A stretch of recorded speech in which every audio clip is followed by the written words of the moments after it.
Welcome back to Malonze Productions. So you're not going to see me this time around, that's because I'm actually not home, so this is just going to be voice over some gameplay of mine. You're going to see from the various servers that I'm going to be covering today.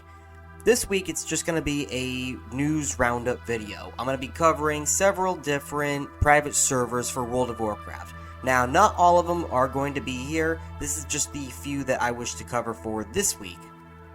So first up we have Turtle WoW. We have several things to cover with that. First of all, they've reached a player online count of 1,740, which is not that bad at all, especially for their type of server. They've also said that they've gone from 9,000 players logging on in the last 10 days to 13,000. So definitely Turtle WoW is growing in numbers, which is always a good thing. Now, there is a controversial thing that has come up in the most recent update. Jamie, who is the head developer or one of the head developers, he put in the updates tab, starting the next server maintenance, the auction house will undergo the following changes. Items put up on the auction house are subject to standard vanilla deposit fees while they were previously free. Items sold on the auction house are subject to the standard vanilla cut, which was previously free. At the rate at which auctions stay up is still 3 times for now. These were previously free to incentivize auction house activity. With the player base rising, we are seeing plenty of activity and have decided to bring back fees to keep the in-game economy healthy. Well, the in-game economy, I don't really see it, growing. I mean, like completely blowing up rapidly at all. I mean, yeah, it is a little bit wonky, but it's not completely like classic WoW, retail classic WoW, right? It's not nearly as bad, and even then, with, let's say, 2,000 players online, having more than 13,000 previously from, what did he say, like 9,000 or something? That's still not that many people. You need a lot more than that with purpose to ruin the economy in order to do that. Which that did happen in Classic WoW. Plenty of people were doing stuff specifically to kind of, alter the economy.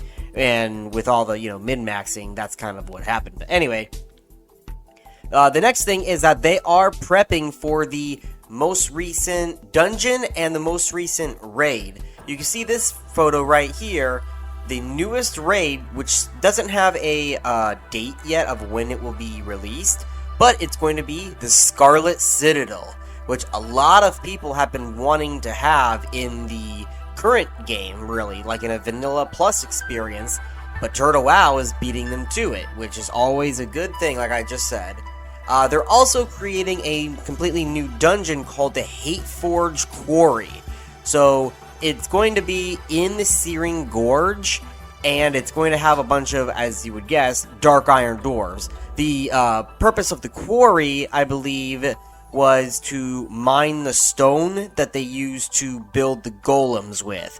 That's what I think I remember reading, but either way, that's what it's going to be. It's going to be basically a Blackrock Depths dungeon, but outside instead of inside.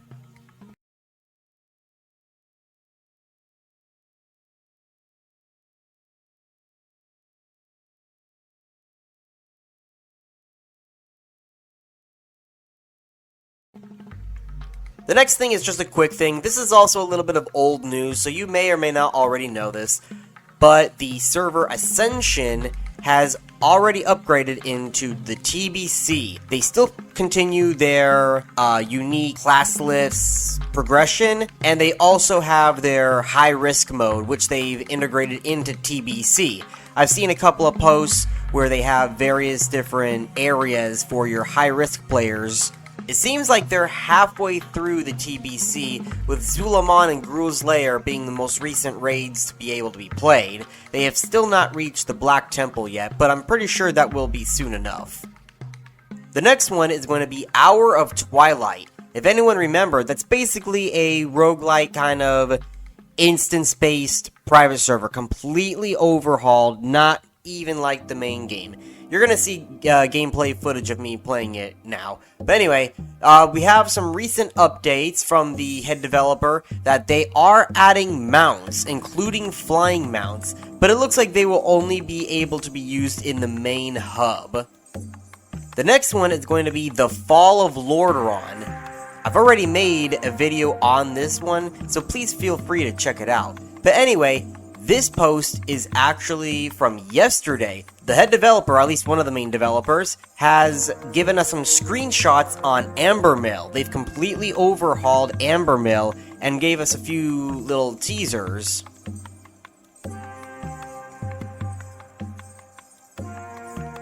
The last thing I'm going to cover is about the Everlook server. So they have a post from 6/23, so this is a little bit old, but it's basically saying a couple of things. One, they've passed 20,000 members in their Discord. So this server is absolutely blowing up, even with a little bit of the controversy around some of their game masters, but I believe that was dealt with as best as you can really deal with it.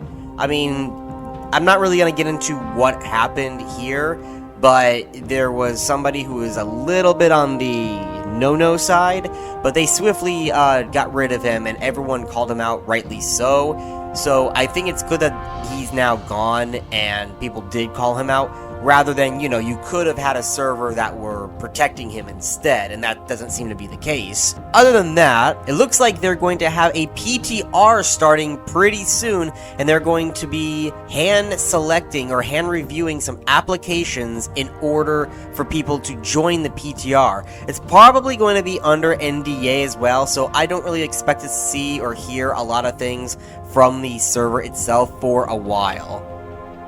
Anyway, that is the last thing I wanted to talk about. If you enjoyed this news roundup video, please let me know by liking this video. If you have another server that you would like me to cover, please leave it in the comment section of what server you would like me to cover next.